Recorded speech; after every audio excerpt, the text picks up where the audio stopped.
So, what is the OSGiBroker? It is an event-based communication middleware that is capable of delivering messages between multiple clients via multiple protocols. Okay, that probably didn't mean a thing to you. So, why don't we try it again? Why don't we start with the why? So, why did we build the OSGiBroker in the first place? Like all stories, this one starts with once upon a time. Once upon a time, we at the Magic Lab discovered that more and more large displays are being placed in the public. At public transit stations, on exterior walls of the buildings, and at sports venues.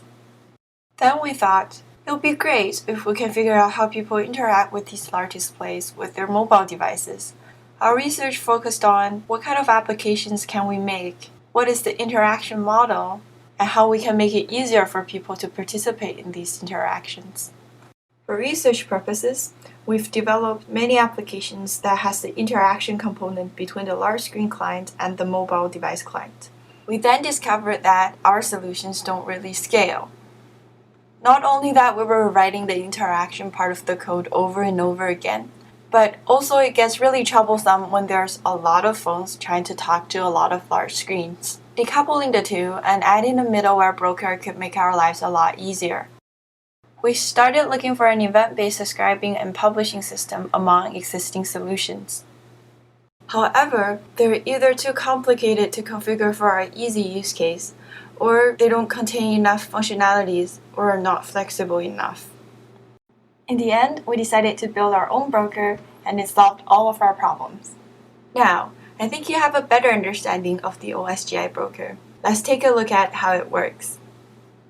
The main responsibility for OSGiBroker is to ensure smooth communication between its clients. You can think of the OSGiBroker as a farm with a bulletin board on it.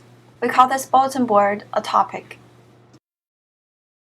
There are two people on the farm that helps to maintain the board. One is the subscriber, we call him Mr. Sub, and the other is the publisher, we call him Mr. Pub. Mr. Sub's job is to receive messages from the outside and post them onto the bulletin board. And Mr. Sub's job is to get the word out whenever there's a new message posted. People from the outside that tries to get information or post information onto the board are called clients.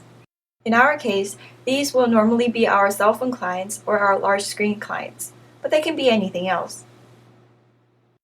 The board works on a subscription basis, which means Mr. Sub will only deliver messages to clients that are subscribed.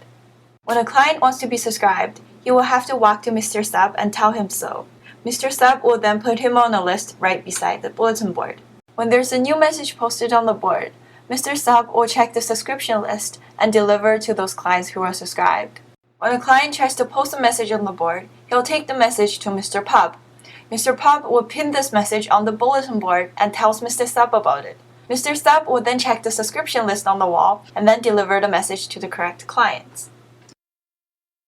Let's see what happens in a multiple client scenario. If client A sends a message to the board, by default, all the subscribed clients will get the message, including himself. However, he can also specify who is the message specifically for. For example, he can write in the message that this is only for B, then only B will get the message.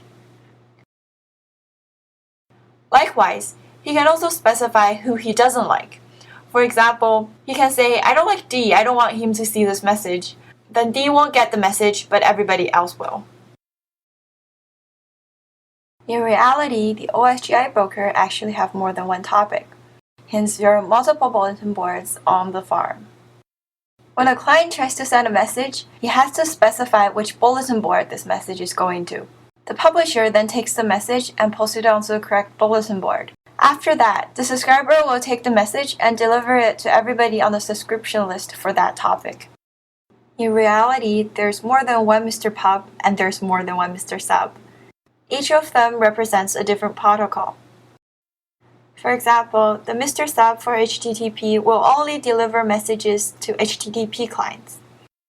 And likewise, the SMS publisher only processes SMS messages are being sent to the broker and publish that to the corresponding topics. Although exact details for each publisher and subscriber might be a little bit different, but they all work very much the same way as we've talked about. And the best part is, they all live very happily on the same farm and they work very well together. They broke the barrier of protocols. For example, if an SMS publisher published something onto the topic, the HTTP subscriber would happily take that message and deliver it to all its clients, as long as they're subscribed. Currently, the broker best supports the HTTP protocol and has limited support for TCP and SMS. We're looking to bring more Mr. Sub and Mr. Pups to work on the farm so that we can be compatible with more protocols. Now you know all about the OSGiBroker communication basics. You can go ahead and have fun with it.